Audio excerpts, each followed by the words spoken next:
Assalamualaikum warahmatullahi wabarakatuh. Di siang hari yang cerah ini, saya dan teman saya akan podcast tentang Pancasila di era digital, tantangan dan peluang untuk mahasiswa. Sebelumnya, perkenalkan, nama saya Muhammad Haki Azari. Nama saya Fadilah Ahmad Setiaji.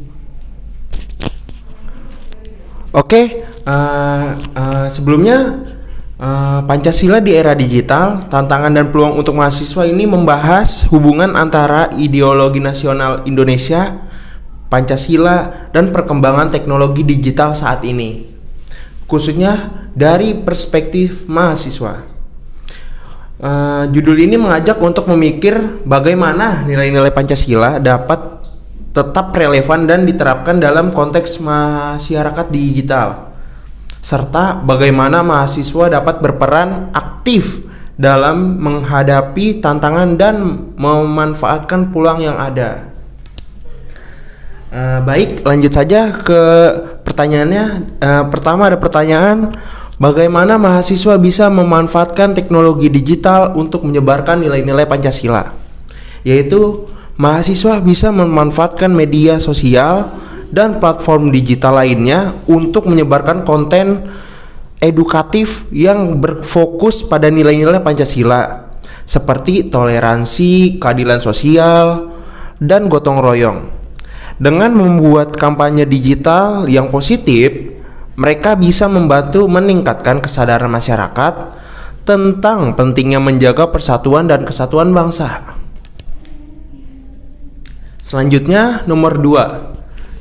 Pertanyaan yang kedua ini, apakah perkembangan teknologi bisa memicu degradasi nilai-nilai Pancasila di kalangan mahasiswa?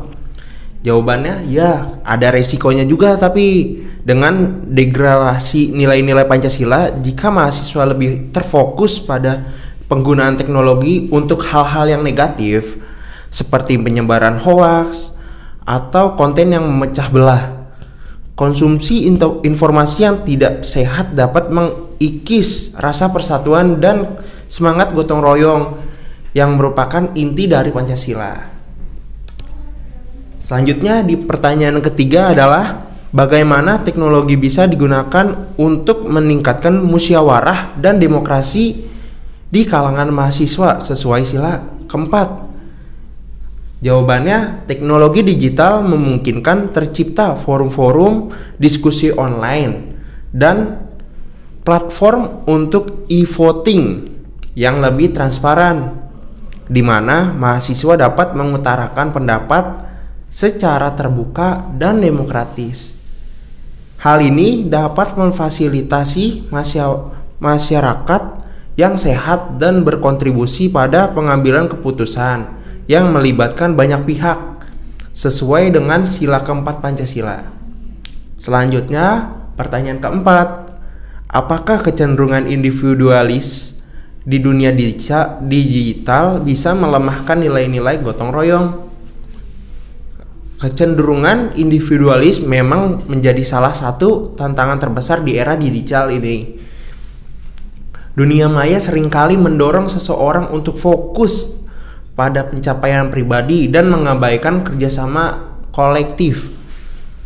Hal ini bertentangan dengan prinsip gotong royong yang menjadi salah satu nilai fundamental Pancasila.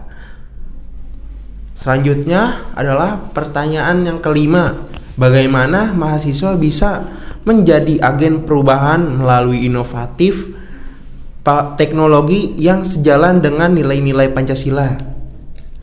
Jawabannya, mahasiswa dapat mengembangkan aplikasi atau platform digital yang mendukung kegiatan sosial seperti penggalangan dana untuk masyarakat yang kurang mampu atau aplikasi edukasi yang mendorong persatuan dan toleransi. Inovasi ini mencerminkan penerapan nilai-nilai Pancasila dalam memecahkan masalah sosial melalui teknologi. Selanjutnya, pertanyaan yang keenam akan dijawab oleh teman saya.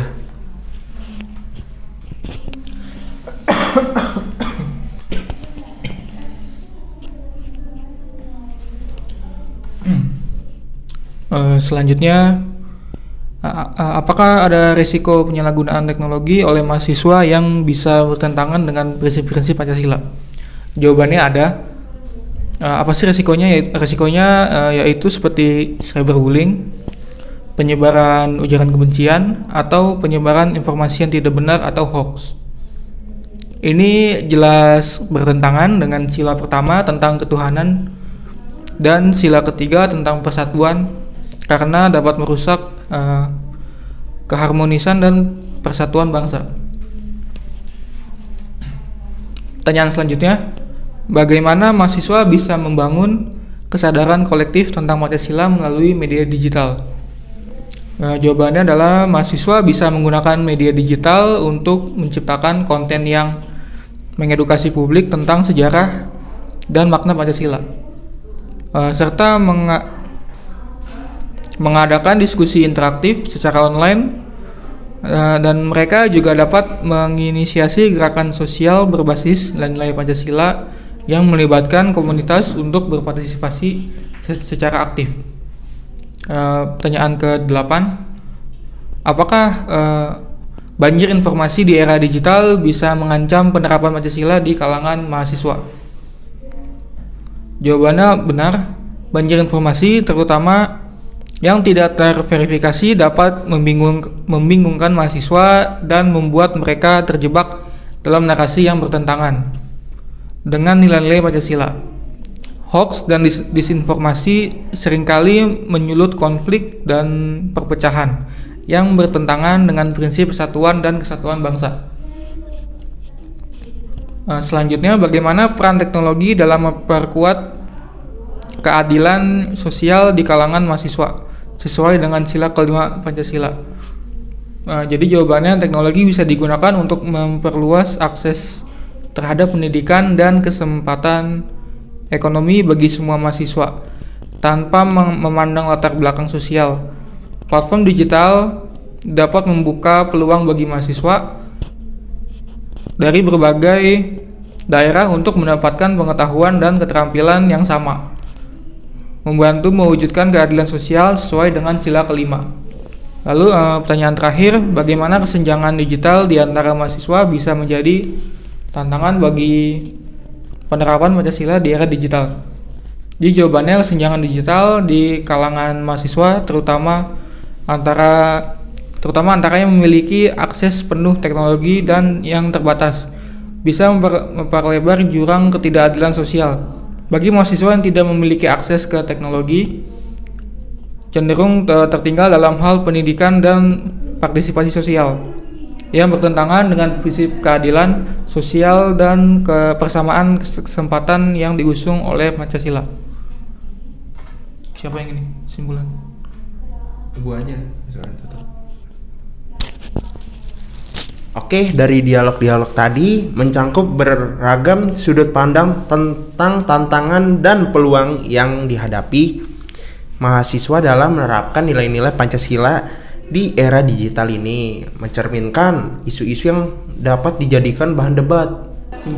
Baik teman-teman, kesimpulannya adalah di era digital ini, mahasiswa memiliki peluang besar untuk menyebarkan dan mengimplementasikan nilai-nilai Pancasila melalui teknologi, seperti melalui media sosial, aplikasi inovatif, dan platform digital untuk mendukung demokrasi dan keadilan sosial. Namun, tantangan seperti penyalahgunaan teknologi, cenderung individualisme, dan banjir informasi yang tidak terverifikasi juga bisa mengancam penerapan nilai-nilai Pancasila loh. Oleh karena itu, penting bagi mahasiswa untuk secara bijak memanfaatkan teknologi agar bisa menjadi agen perubahan positif yang menjaga dan memajukan prinsip-prinsip Pancasila dalam masyarakat digital. Sekian dari kami. Assalamualaikum warahmatullahi wabarakatuh.